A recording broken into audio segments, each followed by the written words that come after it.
kalaupun misalkan ada kekosongan atau hal-hal yang sifatnya mengganggu terhadap perangkat ini, ya ini wajiblah menjadi prioritas. Betul.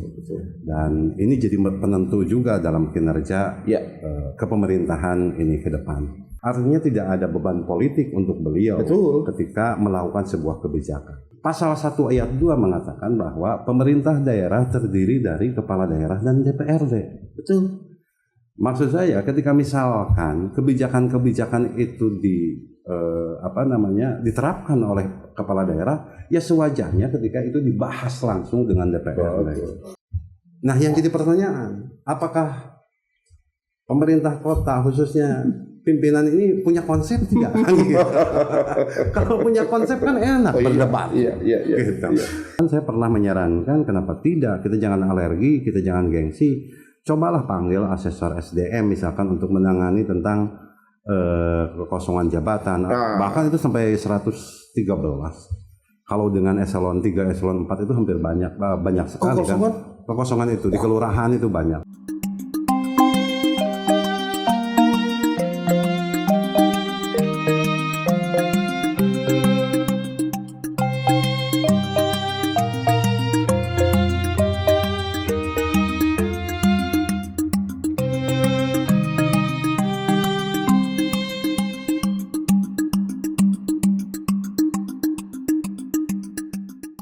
Assalamualaikum warahmatullahi wabarakatuh. Salam sejahtera untuk kita semua. Salam kebajikan, Om Swastiastu, Namo Buddhaya, Rahayu. Assalamualaikum warahmatullahi wabarakatuh. Sampurasun. Ketemu lagi dengan channel Berpikir Merdeka, Rakyat Bicara dan Kita Pikirkan Rakyat. Alhamdulillah pada kesempatan ini kita kedatangan tamu, wakil kita Kang Asep Sam dari anggota DPRD Kota Tasikmalaya. Kebetulan dia menjabat sekretaris di Komisi 1 ya Kang. Ya, betul. Baik, dalam kesempatan ini kita akan berbincang-bincang soal tupoksi yang ada di Akang nih tentang pemerintahan ya Kang. Ya. Dewasa ini akhir-akhir inilah di Kota Tasikmalaya ini, ya seperti Akang lebih paham mungkin Akang ketimbang saya tentang reaksi-reaksi teman-teman, terus tentang peranata birokrasi yang ada di kita itu. Nah, boleh dibilang bahwa Kota Tasikmalaya di birokrasinya maupun di wilayah masyarakatnya itu belum baik-baik saja. Kira-kira apa Kang yang menyebabkan seperti sekarang ini Kang? Oh ya. Terima kasih Kak Natang. Prinsipnya memang saya memang pernah menganalisa justru ini di awal-awal pelantikan wali kota. Ya. Saya memandang bahwa soliditas birokrasi itu menjadi prioritas. Penting. Karena bagaimanapun mereka itu adalah perangkat dari kebijakan. Jadi memang harus stamina-nya betul-betul fit. Betul. Kalaupun misalkan ada kekosongan atau hal-hal yang sifatnya mengganggu terhadap perangkat ini, ya ini wajiblah menjadi prioritas. Betul. Dan ini jadi penentu juga dalam kinerja kepemerintahan ini ke depan. Nah, hanya saja memang saya melihat bahwa kebetulan saya di Komisi 1 yang memang leading sektornya itu di kepegawaian dan hukum. Dan kita beberapa kali lah mengajukan nota komisi, rapat kerja, bahwa kekosongan pejabatan ini harus memang segera diisi.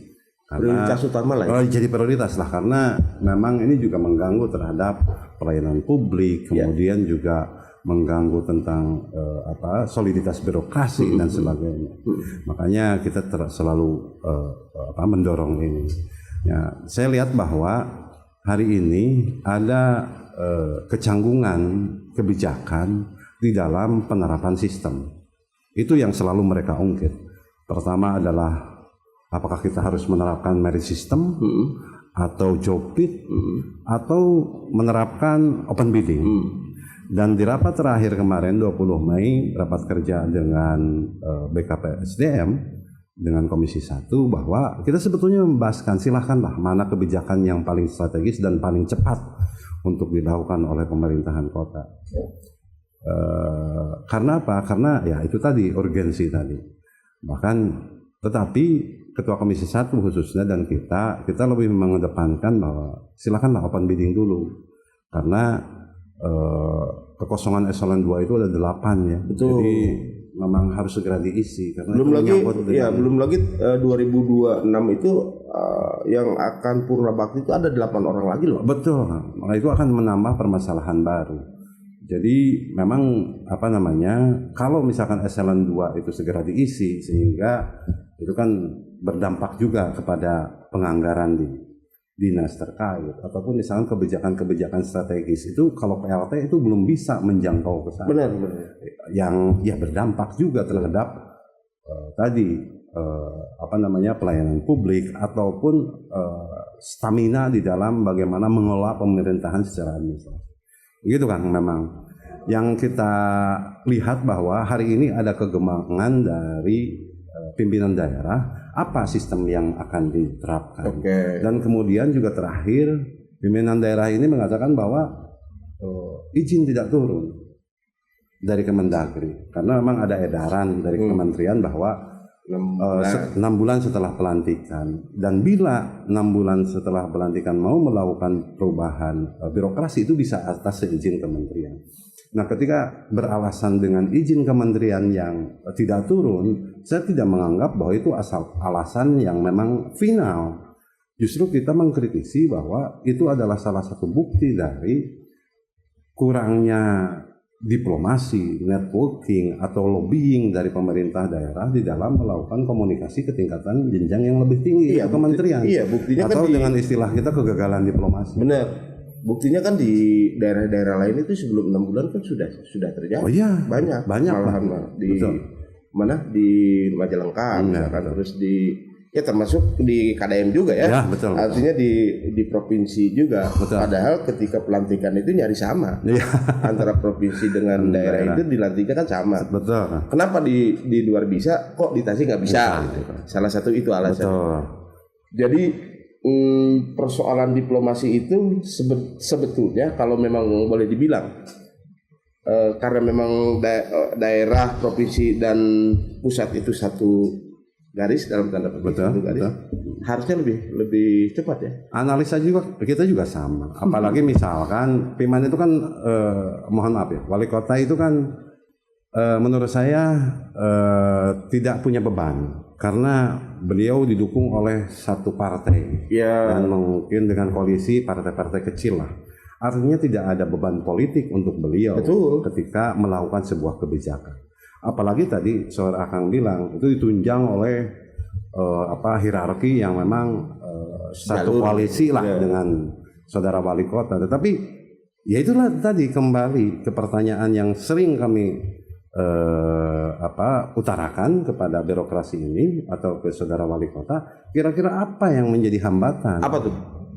Ya saya kurang tahu ya secara faktual apa. Keberanian? Apakah misalkan ya itu tadi, apakah ini misalkan tadi apa keberanian karena tidak ada keberanian di dalam mengambil keputusan sistem mana yang akan diambil, atau memang adalah kendala-kendala lain politis atau apapun itu ya. Saya tidak, itu hanya asumsi. Ini berandai-andai saja nih Kak. Berandai, saya tadi menggarisbawahi tentang kendala politik, berandai atau ya kebatinan lah. Dan kita berprinsip pada praduga tak bersalah, apa tuh kira-kira? Menurut saya memang saudara wali kota harus punya teman diskusi yang punya pengalaman lebih di wilayah penataan birokrasi. Kalau boleh saya berpendapat, analisa dangkal saya bahwa ya mungkin karena ini kurangnya diskusi dengan orang-orang yang punya pengalaman luas tentang penataan birokrasi. Dan banyak sebetulnya. Iya betul. Dan seharusnya memang tidak usah gengsi untuk kemajuan Kota Tasik. Kita harus membuka diri. Makanya saya pernah bilang di salah satu media bahwa kebijakan hari ini, wali kota hari ini harus mulai terbuka terhadap aspirasi publik. Betul. Karena itu tadi yang kita pertaruhkan ini Kota Tasik. Benar.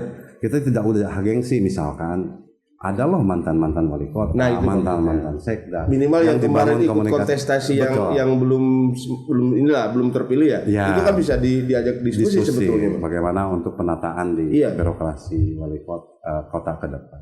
Itu kan Menurut saya menarik. itu langkah bijak. Oke, menarik kalau Betul. misalkan tiba-tiba mengajak diskusi kepada kemarin yang kontestasi ya belum berkesempatan atau kalah lah katakanlah Iya. seperti itu. Karena mereka pun punya konsep-konsep atau punya visi-visi tentang kota Tasikmalaya. Betul. Artinya untuk memekatkan visi beliau, Betul. visi wali kota, kenapa tidak yang itu? Itu kenapa enggak? Betul. Kenapa enggak? Itu yang Ada beban apa gitu? Nah itu yang mungkin jadi pertanyaan kami ya, saya khususnya di Komisi 1.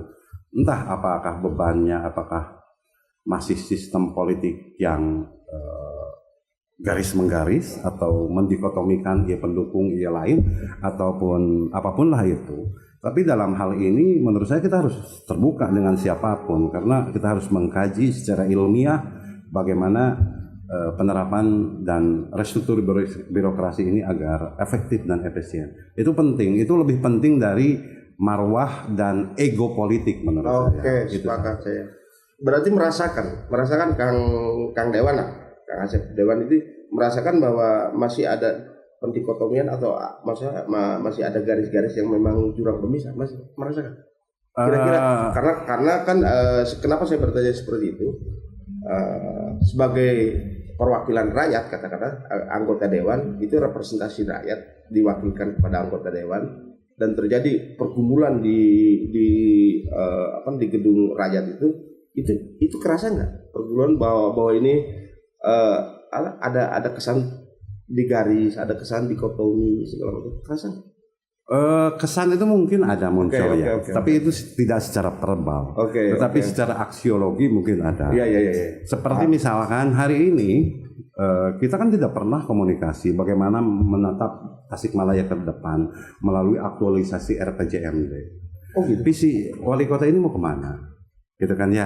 Artinya itu memang layaknya harus dikoordinasikan atau dibahas secara privat dengan wakil-wakil rakyat itu. Karena juga kalau misalkan tampilannya hanya di permukaan itu kesannya menjadi hanya dagelan saja. Iya. Jadi hal-hal strategis juga perlu dibahas agar tidak overlap. Misalkan beginilah. Misalkan kita juga punya hak budgeting, penganggaran. Ketika kita mengusulkan sebuah program itu kan harus serasi juga dengan visi misi wali kota. Oh iya dong. Gitu. Iya dong. Apalagi di dalam peraturan hari ini RPJMD itu harus mengadopsi visi misi dari pimpinan janji-janji politik lah ya. Betul, janji-janji politik kemarin lah diimplementasikan pada RPJMD. Betul. Pernah dipanggil atau pernah memanggil? Belum pernah kita membangun sebuah komunikasi langsung dengan beliau. Belum pernah. Minimal misalkan by phone segala macam, yuk kita ngobrol, atau misalkan teman-teman dari Komisi 1 memanggil beliau untuk minimal mempresentasikan ini, misalkan mempresentasikan rancangan RPJMD dan sebagainya begini. Belum, idealnya memang harus ya karena tadi dong. itu bahwa kalau berbicara tata negara, turunan kita itu turunan dari Undang-Undang 45 itu bukan hal yang maksud saya bukan hal yang kecil. Kemudian turun juga ke Undang-Undang Otonomi Daerah nomor 23 tahun 2014. Pasal 1 ayat 2 mengatakan bahwa pemerintah daerah terdiri dari kepala daerah dan DPRD. Betul. Maksud saya ketika misalkan kebijakan-kebijakan itu diterapkan oleh kepala daerah, ya sewajarnya ketika itu dibahas langsung dengan DPRD. Ya, karena artinya ketika misalkan program itu dilaksanakan kemudian side effect-nya jelek di masyarakat, ya kita juga terbawa kan? Iya dong. Otomatis. Mau tidak mau. Apapun alasannya, ketika misalkan teman-teman DPRD itu kan representasi dari masyarakat. Betul. Nah, konkretnya nih sekarang nih, konkretnya masyarakat itu muncul noise lah kalau boleh dibilang, atau negatif lah, negatif kan secara tidak langsung itu DPRD juga ke bawah tuh. Betul. Dan selayaknya atau keharusan minimal pimpinan daerah itu mencoba mencari informasi kalau kerayaan terlalu banyak lah ya. misalkan ke rakyat di kota Tasikmalaya yang beribu-ribu yang beratus ribu orang ini. Betul. Ya cukup dengan 45 sebetulnya. Datang ke sana apa masalahnya? Pernah? Belum, betul asli. Belum. Ya tadi itu ketika berbicara tingkat idealisme tentang undang-undang dan segala macam seharusnya itu dilakukan. Satu itu. Kedua juga, kalaupun misalkan kita melakukan perdebatan seperti ini, saya pernah mengutarakan bahkan itu di paripurna. Saya ingatkan bahwa pernah terjadi perdebatan tentang ketuhanan antara Al-Arabi dan Imam Ghazali. Tetapi dari perdebatan itu, Imam Ghazali mengeluarkan sebuah karya yang namanya Tahafut al-Falasifah, keracunan filsafat. Kemudian Al-Farabi juga mengeluarkan karya yaitu Tahafut al-Talahafut.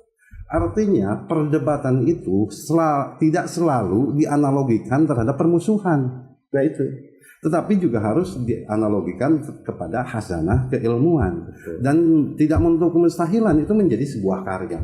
Makanya kita tidak boleh alergi terhadap kritik, saran, pendapat. Justru bagaimana kita menampung saran-saran yang positif, yang argumentatif dan memiliki dalil untuk perkembangan dan perbaikan di Kota Tasikmalaya. Dan ternyata perdebatan itu pun akan membentuk karakter. Betul. Itu diskursus itu belum sampai sekarang. Dan entah itu apa permasalahannya.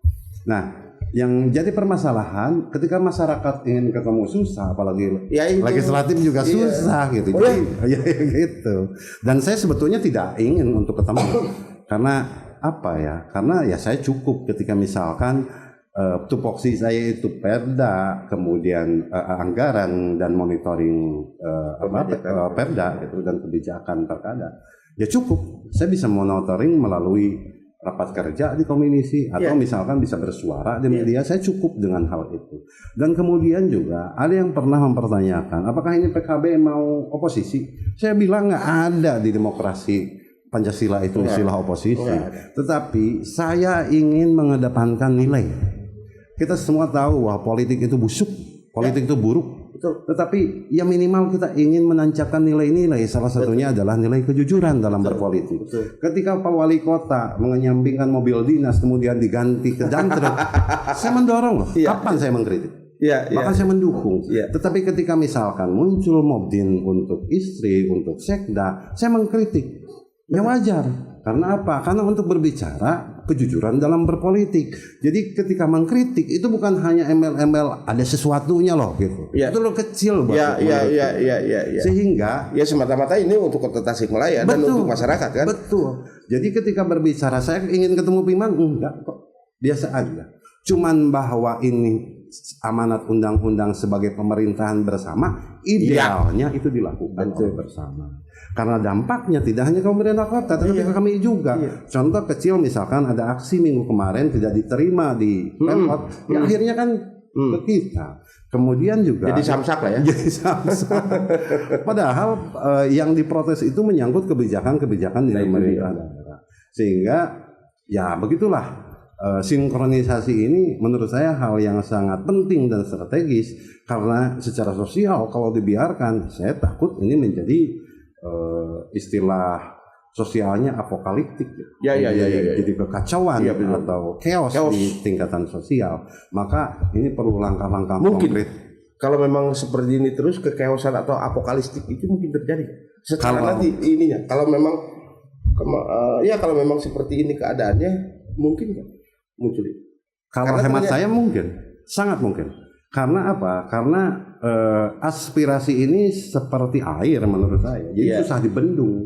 Ketika dibendung itu malah mendobrak bendungan sekuat apapun. Justru air itu harus dikanalisasi, bikin saluran-saluran. Walaupun kecil misalkan tapi banyak kan jadi aman. Betul gitu kan.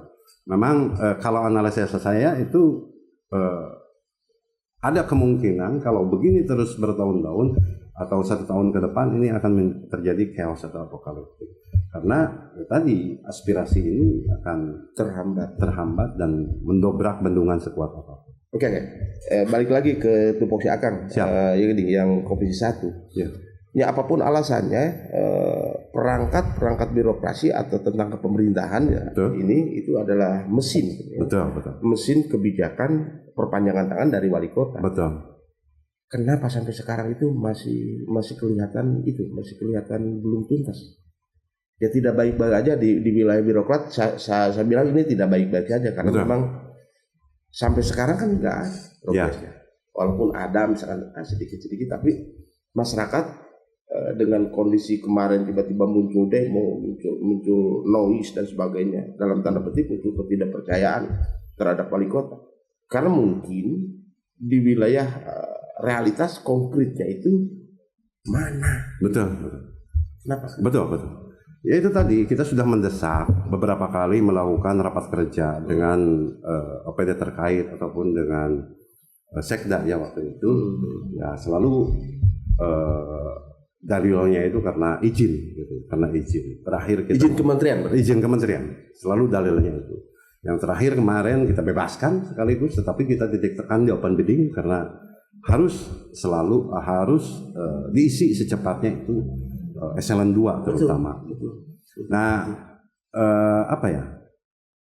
dasar-dasar itu pun kadang-kadang memang satu sisi karena tupoksi kita itu bentuknya hanya monitoring dan pengawasan, kita kan bukan eksekutor kan. Betul. Memang terbatas hanya itu.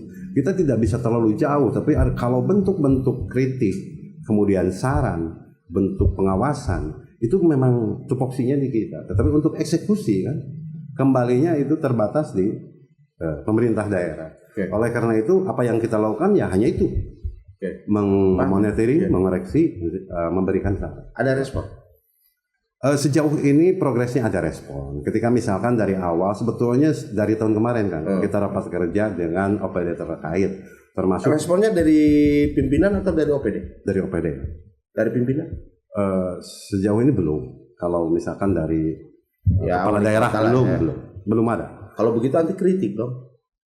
Ya apa ya? Karena memang kita melihat bahwa secara formal Bapak Jakat itu sekda ya, tapi kita pernah ke koordinasi atau rapat kerja dengan Pak Sekda menangani tentang kekosongan jabatan ini. Tetapi ya itu tadi bahwa terhenti dari kebijakan. Artinya OPD ataupun Pak Sekda tetap kan kerja itu butuh support dan will kebijakan dari pimpinan. Ya apapun alasannya, pimpinan daerah itu kan menjadi menjadi pakwa ketika berbicara apapun, kayak Kang Deddy lah misalkan. Tiba-tiba mungkin saja dengan kebijakan sekarang yang tiba-tiba sifatnya sporadis dalam tanda petik tidak masuk dalam kerangka di teman-teman birokrat. Betul. Apapun alasannya kan birokrat harus melaksanakan itu. Betul. Pada akhirnya teknis misalkan bagaimana ya disesuaikan. Ini ada nggak di kita?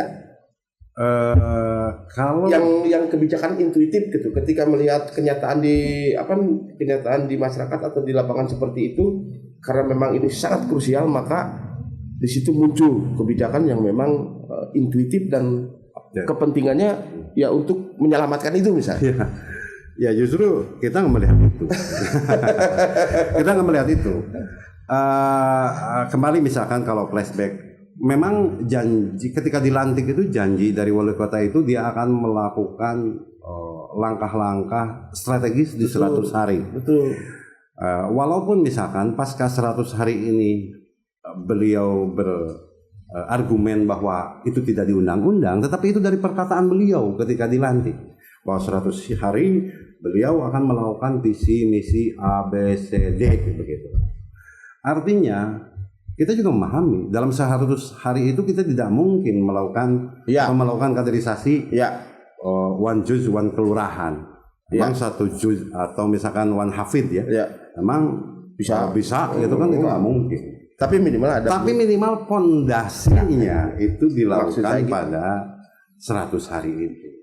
Nah kemudian action kan menyangkut dengan aksiologi. Aksiologinya juga kita tidak menemukan itu di 100 hari.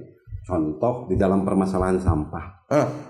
apakah tidak misalkan kita melakukan konsep-konsep mencontoh, mengadop misalkan di Kabupaten Bandung, atau kita tidak bisa misalkan konsep relawan, atau segala hal ya, terobosan-terobosan atau lompatan-lompatan pemikiran yang memang itu bisa jadi solusi alternatif untuk tingkatan sampah di kota Tasikmalaya.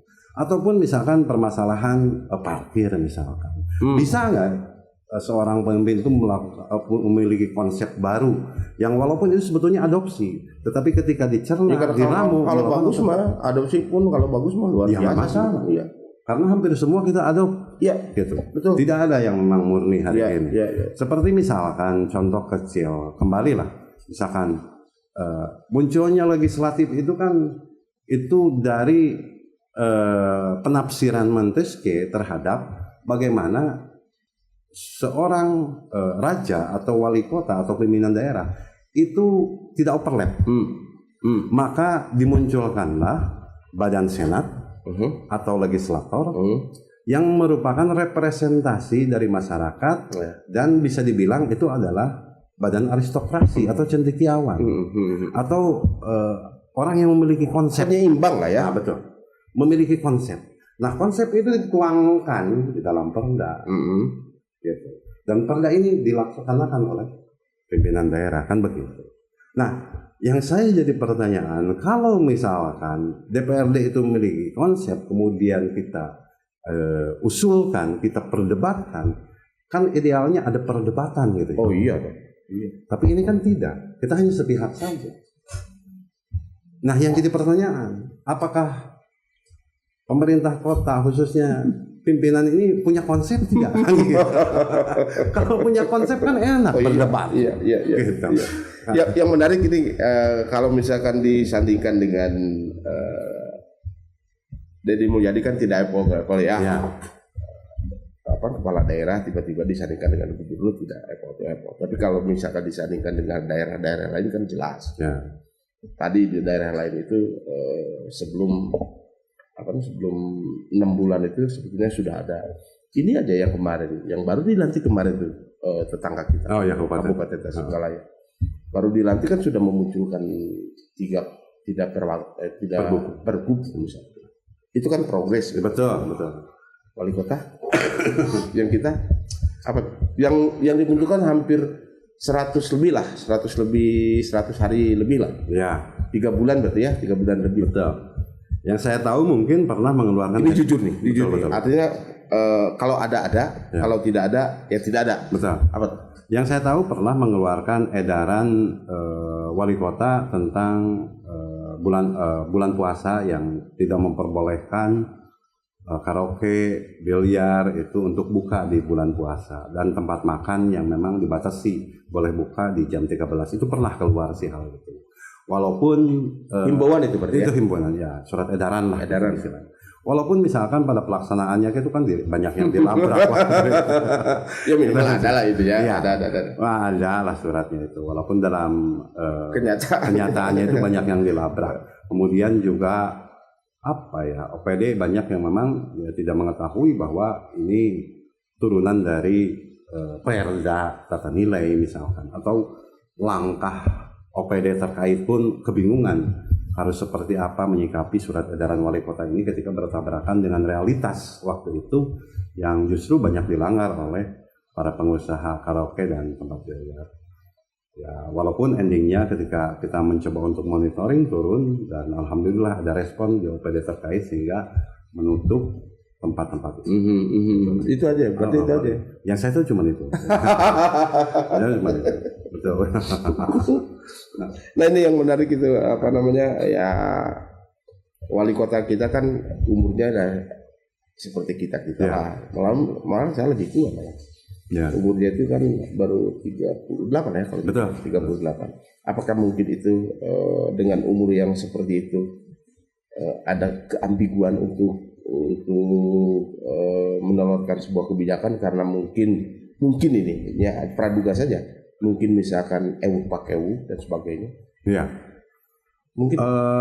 Kalau analisa saya sih kan kalau misalkan kita lahir dari organisatoris kemudian dari kampus, Karena dulu sebelum jadi legislatif saya keseharian di organisatoris, kemudian juga di bisnis sedikit, di entrepreneur, kemudian juga di Kampus? dosen di kampus ya, ngajar di kampus. Gak ada urusan ya? Artinya bahwa maksud saya seseorang itu nggak bisa terlahir secara instan. Artinya di dalam pemikiran. Betul. Di dalam pemikiran seseorang itu tidak bisa terlahir secara instan. Itu bukan terjadi dalam satu malam, tapi melalui proses panjang. Dan itu adalah pendapat Plato sebetulnya. Ya, saya sepakat dengan hal itu. Jadi apakah misalkan secara kasarnya belum matang atau seperti Gak ada apa? alasan. Enggak ada alasan. Ketika misalkan saya sudah duduk di Komisi 1, maka saya harus melakukan adaptasi. Saya harus mengetahui kerangka acuan, kerangka kerja di internal. Bahkan sebelum dilantik pun saya harus bisa menggambarkan itu dengan bertanya ke rekan yang pernah di legislatif atau segala macamnya. Kita baca peraturan perundang-undangan, peraturan pemerintah, kemudian tatib yang biasa dilakukan di legislatif, khususnya di Komisi 1, kita baca semua. Karena apa? Karena dalam ilmu logika itu disebutnya tasawur kalau dalam ilmu mantek. Itu gambaran. Betul. Dan gambaran-gambaran itu sehingga ketika kita melangkah, ketika kita dilantik, karena itu sebetulnya bukan hanya pertanggungjawaban moral di masyarakat, tapi lebih jauh itu kita akan kembali ke akhirat. Gimana tanggung jawabnya kita gitu kan ya. Makanya memang harus serius di dalam menjabat walaupun usia kita itu hanya 5 tahun. Dan kalau memang sudah stigma bahwa beliau ini sebagai wali kota, ya apapun alasannya, di luar itu katakan birokrat lah misalkan, betul. berhubungan dengan birokrat atau ASN. Ya. Dan saya yakin ketika beliau termaktub menjadi wali kota itu, teman-teman ASN walaupun di situ ada senior, doktor, profesor sekalipun, tetap harus manut kan ke sini. Ya betul. Karena memang ini mah daulat rakyat. Betul. Sementara ya demokrasi kita kan rakyat yang berdaulat. Nah, atau memang dia itu belum tahu Tasik. Kalau karakter Tasik, mungkin nggak? Saya juga mungkin agak aneh ya, karena beliau lahir di Tasik, mungkin besar di Tasik walaupun pernah keluar negeri. Seharusnya sedikit banyaknya harus paham lah tentang genealogi di kota Tasikmalaya, bagaimana di wilayah pergerakan, infrastruktur dan suprastrukturnya harus paham. Kalau Louis Althusser itu memahami, infrastruktur itu yang formal, baik non formalnya, infrastrukturnya kan harus paham. Kalau caranya seperti apa? Betul, harus paham. Dan itu menjadi tantangan tersendiri seharusnya sebagai pimpinan daerah, bagaimana kita menolorkan sebuah kebijakan yang bisa mengakomodir semua kepentingan-kepentingan itu. Itu memang sebuah tantangan dan harus dilakukan oleh pimpinan daerah bagaimanapun alasannya. Nggak bisa misalkan kita berdasar, ini kan baru adaptasi, ini kan baru belajar. Ngapain? Kalau kita tidak punya konsep, ngapain jadi pimpinan daerah? Atau secara kasarnya ngapain kita misalkan jadi anggota DPRD kalau tidak memiliki konsep? Karena seutuhnya di DPRD ataupun di pimpinan daerah itu kan kita berbicara tentang konsepsi. Benar. Karena turunan kita itu adalah kebijakan-kebijakan, tetap kan di dalam undang-undang otonomi daerah juga bahwa dibantu oleh OPD. Betul. Kita menuju sedikit agak mendalam nih Kang. Ya. Kebatinan nih Kang. Ya. Kebatinan pimpinan daerah sekarang. Mungkinkah? Ini pertanyaan nih, serius ini saya. Mungkinkah di wilayah internal belum selesai? Akibatnya ya seperti ini. Kalau boleh dibilang ambigu lah. Betul. Atau anomali. Betul. Kan ketika menolakkan kayak ini, kayak terkesan kayak tersandra gitu kan. Iya. Memang ini kajian politik nih Kang. Kajian politik nih. Apakah memang di wilayah internalnya belum selesai sehingga ketika perform di masyarakat itu ya seperti sekarang ini? Ya, memang muncul isu, opini dan segala macam bahwa keambiguan ini karena di lingkungan terdekat. Tadi kalau saya sempat bahas tadi, tempat konsultasinya mungkin, tempat diskusinya, tempat berdebatnya dan bertengkarnya mungkin yang orang-orang tersebut kurang qualified lah, tidak berkualitas. Mohon maaf. Bahkan saya menganggap bahwa mereka itu tadi mungkin saja mereka mendompleng kepala daerah hanya untuk kepentingan dia sendiri, atau saya menamakannya hipokrit. Bisa jadi kan itu. Karena mau tidak mau, dan itu konsepsi dari zaman dulu sampai sekarang. Zaman khalifah ada istilahnya wajir. Zaman Nabi juga ada sahabat yang 4 itu yang sebagai pendamping, tempat diskusi. Seorang Nabi pun tidak pernah gengsi untuk berdiskusi, gitu ya. Betul. Ketika berangkat ke Madinah, ketika hijrah ke Madinah, beliau ditemani oleh Abu Bakar, berdiskusi di sana bagaimana strateginya sebelum mencapai Madinah, gitu kan. Tapi mampir dulu di Gua Hiro, gitu kan, tidak langsung. Kenapa? Itu kan strategi, padahal itu belok. Kemudian perbekalannya sebagai berapa banyak, kemudian yang guide-nya siapa. Nah, oleh karena itu saya pernah menyimpulkan bahwa itu tadi, bahwa ini kuncinya adalah beliau mungkin juga tersandra oleh orang-orang terdekat. Yang memang belum selesai dan belum mengetahui secara umum karakter di Tasikmalaya ataupun dan struktur di Tasikmalaya. Mungkin hanya paham bahwa isi ini gandeng mungkin hanya kepentingan tertentu, padahal tidak semuanya seperti itu loh maksud saya. Tapi juga di Tasikmalaya itu tadi perlu suasana kebatinan yang satu frekuensi lah, terutama dengan para stakeholder yang ada di Kota Tasikmalaya. Kuncinya menurut saya itu. Sehingga Pak Pimen ataupun Pak Wali Kota itu harus bisa berkomunikasi baik secara umum di publik ataupun secara individu, membuka diri. Hayo kita bareng-bareng bagaimana membangun Kota Tasik ke depan. Kuncinya di sana. Komunikasi publik. Dan hari ini banyak yang berasumsi bahwa secara politik beliau tersandra. Ya, saya tidak melihat bahwa beliau tersandra secara politik. Karena seperti apa yang saya katakan di awal tadi, beliau itu tidak memiliki beban karena koalisinya itu cukup ringan, bahkan cenderung oleh satu partai. Jadi dan terhadap eksternal sebetulnya beliau tidak punya beban ya. Betul. Ya, artinya kalau misalkan yang lain-lain banyaklah contoh, misalkan mengusung calon pemimpin itu kan suka ada nih di deretan itu ya. Yang pada akhirnya ketika dia jadi atau dia jadi pimpinan, yang ini nagih misalkan, lagi kerjaan apapun lah itu namanya. Beliau tidak ya? Iya, saya melihat bahwa itu tidak. Itu beliau tanpa beban sama sekali. Tetapi kegamangan di dalam membuat kebijakan itu juga menjadi pertanyaan semua pihak. Yang artinya semua berspekulasi dan hampir mendekati pada kebenaran mungkin bahwa beliau gampang itu karena ada lingkungan sekitar yang istilahnya bangunan opininya ada istilah apalah gitu. Jadi saya melihat faktor itu. Jadi bukti konkret kan misalkan ada wacana tentang Ibu Sudi. Itu misalkan ada Egi. Itu ada betul. Ini terus ada masuk angin oleh A, yang konon A itu sama sekali tidak ada kait-mengkait, tapi ternyata ngikut ke kebijakan dia. Ya, betul.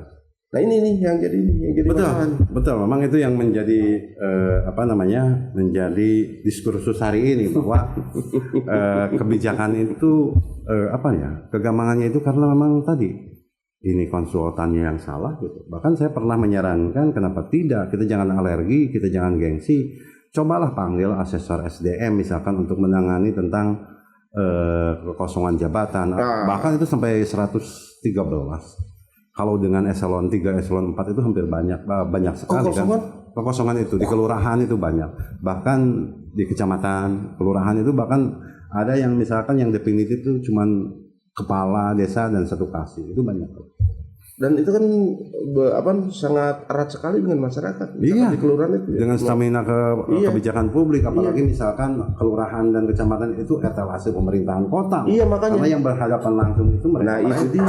Sementara di dalamnya itu kebijakan itu hanya sebatas PLT, karena kita tahu lah PLT itu tidak seluas definitif ya. Betul. Ketika membuat sebuah kebijakan. Betul. Bahkan di dalam surat edaran Menpan RB itu PLT itu. Ya, ini harus tanggung jawab Komisi 1 dong. Ya karena kan pemerintahan betul. sudah sejauh mana nih ngasih masukan terhadap beliau bahwa ini 100 hampir segini nih, dan ini bahaya untuk eksistensi pemerintahan kota nih, karena memang ada kekosongan ini.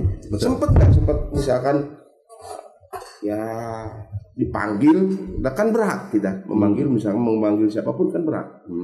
Karena kan mau tidak mau bahwa anggota DPR itu representasi rakyat, artinya ada ada ketika di rakyat ada mis atau diskomunikasi, ya pasti rakyat kan mewakilkan ke teman-teman nih, ke teman-teman, teman-teman yang terhormat yang ada di DPR. Pernah nggak dipaksa gitu atau bersurat lah minimal? Ya, kalau bersurat itu pasti, karena memang kinerja kita itu setelah pelantikan September, kita beberapa kali melakukan rapat kerja khususnya dengan leading sektor yang kita tangani, yaitu masalah hukum, pegawaian dan pemerintahan, termasuk misalkan masalah PHK rumah sakit yang dari awal-awal itu kita rapat kerja bareng dengan Dinkes ataupun dengan direktur rumah sakit. Yang terakhir kemarin ya itu tadi, bagaimana masalah kekosongan jabatan ini ya kita terus melakukan rapat-rapat kerja, bahkan ya di akhir kita melakukan kesimpulan dan membuat sebuah nota komisi. Bagaimana itu nota komisi itu disampaikan ke OPD terkait dan kepada pimpinan daerah. Tapi di luar itu semua juga kita tetap melakukan upaya komunikasi publik yang kita ups di media, kita publikasikan bahwa apa yang kita telah kerjakan itu sudah sesuai dengan tupoksi yang kita miliki. Karena yaitu tadi ketakutan-ketakutan yang kita miliki khususnya di pemerintah daerah, apabila kanalisasi ini terbentur oleh kebijakan yang apatis yang dilakukan oleh kepala daerah, itu takut berdampak kepada pemerintah daerah secara keseluruhan dan bagaimanapun, dan korbannya rakyat. Betul. Rakyat yang jadi korban. Betul. Ya sementara apapun alasannya, beliau itu kan representasi dari rakyat. Buktinya beliau itu jadi itu kan karena coblos rakyat. Betul. Nah kemarin kita juga pernah ngobrol lah dengan sebagian rakyat. Saya tidak mengatasnamakan rakyat. Mereka itu nyoblos beliau itu atau memilih beliau itu karena visi-visinya menarik. Betul. Terus karena memang beliau representasi masih anak muda, fresh, kata rakyat tuh, fresh, anak muda, dan ingin Tasik punya gaya yang baru. Betul. Karena apapun alasannya, Tasik itu dengan 4 pimpinan daerah sebelumnya itu kan punya karakter nih. Betul. Pak Sarip dengan karakternya tadi bahwa kalau tidak salah clear and clean government pada saat itu. Buktinya kan sangat keras sekali kepada teman-teman di birokrat, dan konkretnya memang pada saat Pak Sarip itu kan nyaris tidak ada ya. Dari 100 itu tinggal 10% mungkin. Terus Pak Bubun lah, awalnya Pak Bubun itu dengan moderatnya, Pak Bubun itu dengan ngomongnya ke birokrat segala macam. Pak Budi terlepas itu sudah ada di akhir RI itu ada persoalan dan sebagainya, tapi kan kita melihat Bapak Budi itu distigma oleh masyarakat Bapak infrastruktur misalkan. Terus Pak Yusuf lah ngikutin sejalan dengan Pak Budi. Terus ya di luar PJ karena memang PJ itu bukan produk politik, produk produk titipan lah katakanlah seperti itu. Tapi kan ada juga kelihatan gitu lah, Pak PJ itu progresnya kelihatan ketika datang ke sini tiba-tiba semua stakeholder, semua aparat dan sebagainya, Forkopimda malah dikumpulkan untuk menyikapi sampah. Ya. Yang ini? Ya, saya belum melihat. Misalkan betul, saya teringat misalkan walaupun kontroversi, misalkan Pak PJ itu ada konsep magot itu ya. Betul. Konsep magot, tapi beliau punya konsep. Betul. Untuk bagaimana penanggulangan sampah. Masalah efektivitas, efisiensi atau tidak itu kan tergantung dari aplikasi di lapangan. Betul, itu satu. Kedua, misalkan saya melihat bahwa Pak Deddy Mulyadi saja, saya paham kenapa misalkan banyak kebijakan yang urusan dinas itu rapat nggak boleh di luar. Study tour itu udah di Jawa Barat saja, nggak usah keluar. Kontroversi memang. Tetapi saya lihat dampaknya itu adalah bagaimana untuk mempertahankan fiskal daerah. Oke, sepakat. Dan itu masuk. Gitu. Nah hari ini ketika kota ukurannya adalah fiskal, maka apa langkah-langkah strategis khususnya dilakukan oleh pimpinan daerah hari ini untuk mempertahankan fiskal daerah, menjaga itu, atau mungkin meningkatkan fiskal daerah, meningkatkan PAD, dan pondasinya masyarakat ingin melihat di 100 hari ini. Kang Deddy, ya walaupun sebenarnya 100 hari itu kan tidak ada ini ya, tidak ada. Itu hanya dari ucapan janji beliau ketika dilantik 100 hari saya akan dan melakukan kebiasaan teman-teman saja. Sampai sejauh mana 100 hari ini kerja. Betul. Jadi sampai hari ini saya belum melihat itu. Artinya beliau memiliki konsep mana nih? Pertama, untuk mempertahankan atau meningkatkan fiskal daerah, untuk meningkatkan PAD, langkah-langkahnya seperti apa? Dengan lari, yakin bahwa itu menjadi magnet dari berbagai kota untuk masuk ke sini, gitu kan? Yakin. Terus plan B-nya mana? Apakah hanya dengan lari? Misalkan banyak sebetulnya potensi lain kan, gitu kan ya? Artinya gitu. Artinya kreativitas itu harus dibangun. Kita harus memiliki konsep di dalam penata kelolaan di bila perlu kontroversi ya, nggak masalah menurut saya. Dan itu harus, karena apa? Kontroversi itu biasanya terjadi apabila lompatan-lompatan ide atau konsepsi yang baru yang kadang-kadang itu belum ada di kita. Betul. Sehingga itu menjadi kontroversi kan? Ya salah satunya gini lah, misalkan walaupun tidak apple to apple, tapi kita bisa mengambil pelajaran dari Pak Kadem ya. Tiba-tiba anak nakal itu dibarakan, dan semua kan bergemuruh. Lembaga-lembaga yang menaungi tentang keanakan, ya anak-anak, terus KPAI, terus HAM dan sebagainya sampai menyerang. Tapi kalau memang konsepnya kuat kan mereka tumbang. Betul. Nah kalau saya balik lagi nih ke Tasik. Kalau ini mutasi rotasi segala macam atau apa namanya pengisian terhadap peranata yang kosong, bila perlu diisi dulu gitu ya. Betul. Isi dulu nanti dalam istilah kalau saya ya itu lah gambling lah kalau ini mah. Tapi kan nanti ada sebetulnya mah segamblingnya misalkan ketika kita membuat sesuatu tetap kan ada takaran. Betul. Gimana tuh? Betul, saya sepakat itu dan itu sudah direkomendasikan oleh melalui nota Komisi 1. Komisi 1 sudah, dan terutama dari ketua kita ya, beliau tetap menekankan ke BKPSDM, ke Pak Sekda bahwa open bidding harus segera dilakukan. Karena dampaknya sudah kita bicarakan tadi, baik di pelayanan publik ataupun stamina kinerja dari birokrasi itu sudah dibicarakan lah. Hal-hal negatif yang ketika misalkan kekosongan jabatan ini tidak segera dilakukan. Contoh konkretnya yang saya juga dibuka itu di publik bahwa keterlambatan RPJMD dan rencana perubahan KUA PPAS yang seharusnya dijadwalkan awal Juni sampai sekarang kan belum ada informasi selesai atau belum gitu kan ya.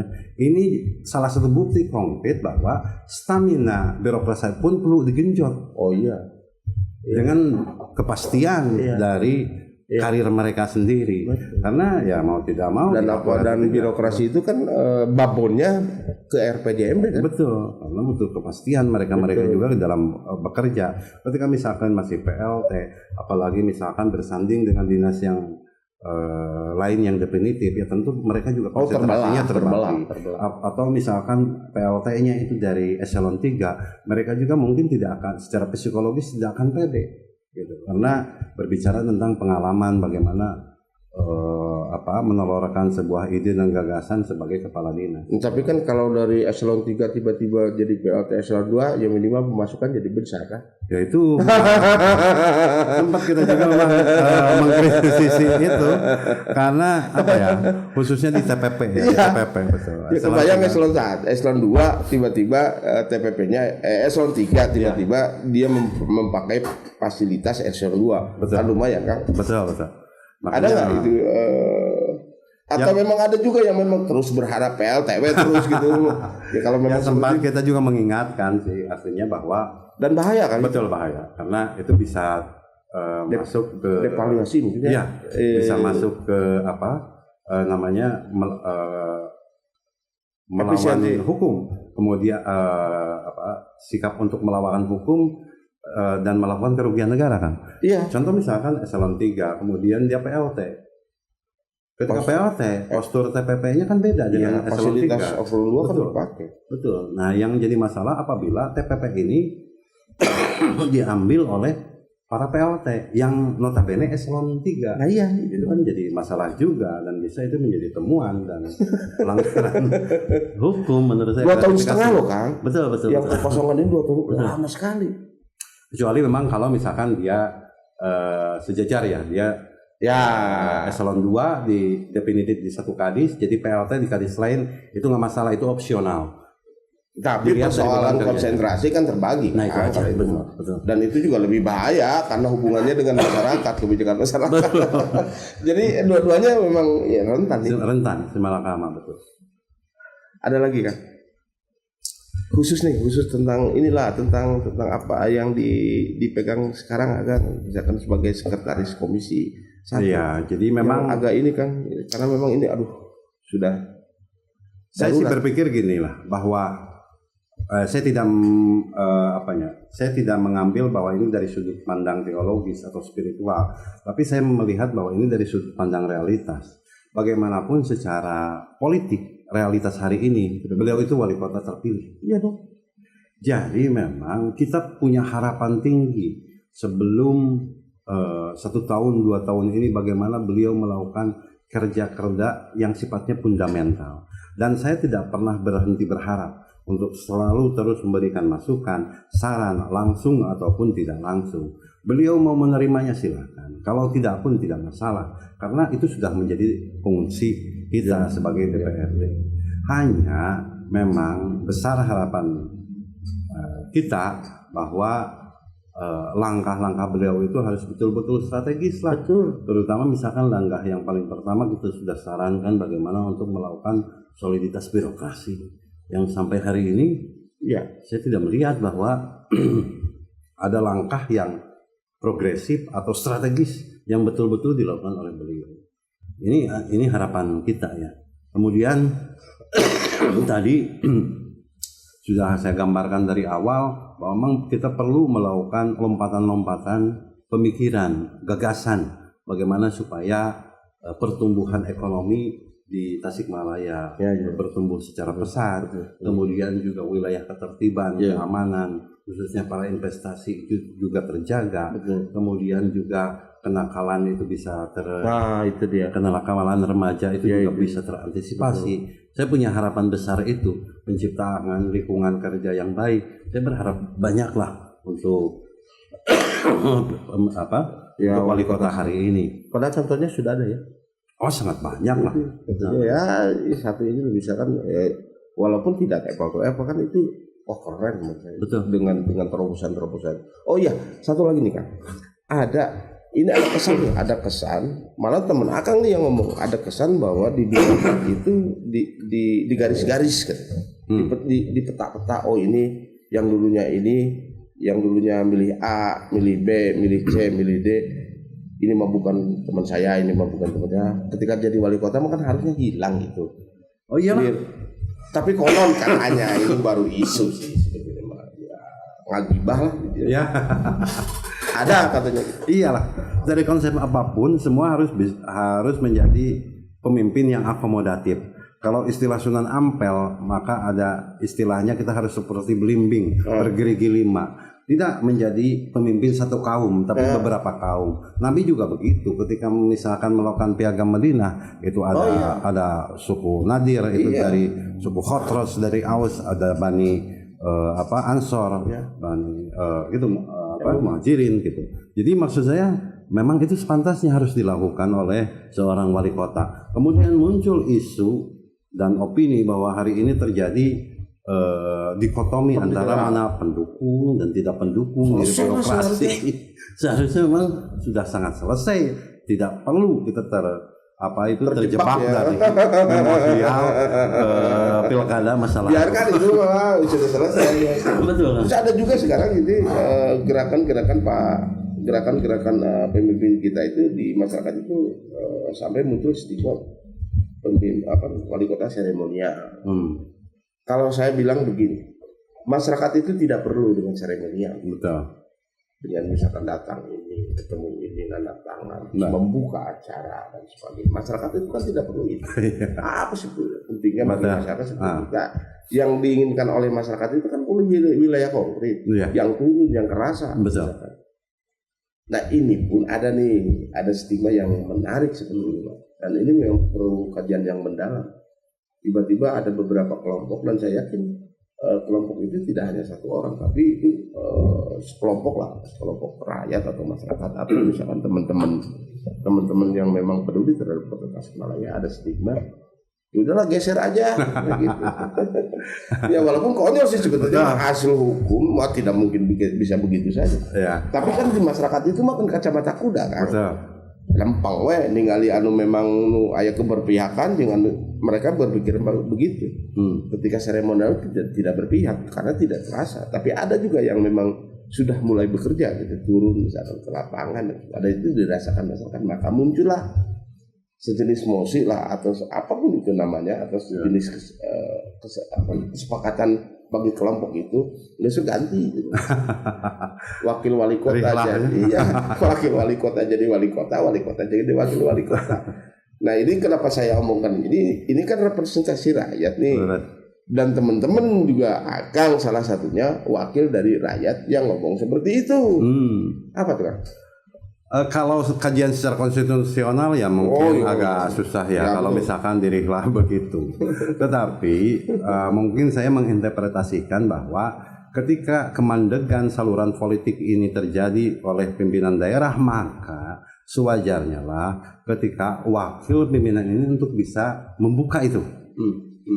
Membuka keran demokratisasi, keran komunikasi publik terhadap pemerintah daerah, keran komunikasi lembaga DPRD sebagai keterwakilan dari masyarakat untuk menyajikan konsep-konsep tentang kota ke depan. Selayaknya lah wakil wali kota untuk bisa tampil hari ini membuka keran kemandegan aspirasi yang hari ini tidak dilakukan oleh wali kota. Mungkin saya menginterpretasikannya begitu. Tapi kan ada persoalan lain, persoalan teknis ketika berbicara wali kota dan wakil wali kota. Betul. Ada aturan-aturan bahwa, dan itu juga sudah bukan rahasia umum lagi, bahwa wali kota itu wakil wali kota itu sebagai bemper lah katakan seperti itu, atau ganjal misalkan seperti itu. Dan tidak menutup kemungkinan misalkan kalau ada wakil wali kota itu bermanuver katakan dalam tanda petik, walaupun itu sifatnya tadi yang akan katakan sebagai solusi alternatif kemandegan di wilayah wali kota. Nah itu kan ada persoalan lain, ada persoalan ketersinggungan dan sebagainya. Ya. Nah ini juga jadi ambigu Kang. Ya, tapi kalau misalkan gini tadi saya pernah kebetulan saya akan ngajar juga ya. Makanya mungkin harus dikaji juga ketika berbicara tentang moral, berbicara tentang etik, ketika berbicara tentang akhlak. Kalau misalkan di hidup bernegara itu landasannya etika. Ya. Etika itu bukan adab-adaban lah ya. Bukan adab-adaban, bukan pakai bagaimana kita takut tersinggung dengan lain, bukan. Tetapi yang paling penting adab secara etika itu adalah bagaimana dia berpikir secara baik, melakukan metodologi berpikir secara baik. Kalau kita yang kaji hari ini adalah bagaimana untuk memecahkan kemandegan. Ya. Komunikasi antara masyarakat dengan pemerintah daerah. Maka ketika alternatif itu diambil oleh wakil wali kota, menurut saya itu sudah jalan yang tepat. Karena bagaimanapun untuk menghindari tadi apokaliptik, kekeosan dan segala macam secara sosial. Kalaupun misalkan ada ketersinggungan, ya jangan hidup di pemerintah dong. Bagusnya sama Kang Tatang jadi penyair, jadi seniman. Jangan baper gitu. Karena landasannya etis gitu kan. Betul. Kalau berantem di dalam rumah keluarga itu, jangan diperlihatkan di masyarakat atau di tetangga. Ya berantem di dalam rumah itu kalau bisa mah berantemnya di kamar kan. Betul. Ngobrol berdua segala macam solusinya seperti itu. Oke, ada lagi Kang? Oke. Udahlah misalkan tadi saya rasa cukup lah. Saya hanya mungkin tadi banyak harapan lah sebetulnya untuk Tasikmalaya ke depan itu. Jadi langkah-langkah strategis yang harus dilakukan oleh pimpinan daerah memang harus segera dilakukan, terutama tadi berbicara tentang penjagaan fiskal, menjaga tentang bagaimana pertumbuhan ekonomi itu harus dilakukan oleh cepat dan pondasinya pun harus jelas secara fundamental dilakukan supaya kedaulatan Kota Tasikmalaya itu terlihat. Betul itu harapan kita bersama, dan saya rasa bahwa pemikiran dan konsep itu tidak hanya datang dari DPRD, tapi juga dari OPD, dari masyarakat itu banyak. Dan kita harus terbuka, tidak harus alergi terhadap saran ataupun kritikan dari masyarakat. Karena ya tadi bahwa dalam konsep Plato juga kenapa beliau tidak sangat cocok dengan demokrasi secara utuh, tetapi harus disandingkan dengan sistem aritokrasi cendekiawan. Karena itu tadi, karena untuk mengimbangi supaya tidak terjadi overlap di kebijakan-kebijakan khususnya di kepala daerah. Oke. Terima kasih Kak. Sama-sama. Baik, ternyata bahwa kemajuan suatu daerah itu sebagai berbagai elemen yang ada di masyarakat, dari cendekiawan, dari akademisi, termasuk dari eksternal, dari teman-teman organisasi masyarakat, birokrat itu memang harus satu. Maka sebuah wilayah itu akan menjadi sesuatu hal yang luar biasa. Nah, mudah-mudahan jargon Kota Tasikmalaya sebagai mutiara dari timur, kalau memang sinergi itu dikemas sedemikian rupa, tentu saja berdasarkan demokrasi, mutiara dari timur akan bangkit kembali. Kembali lagi di channel Pikirkan Rakyat, berpikir merdeka, rakyat bicara dan pikirkan rakyat. Assalamualaikum warahmatullahi wabarakatuh. Waalaikumsalam warahmatullahi wabarakatuh. Siap.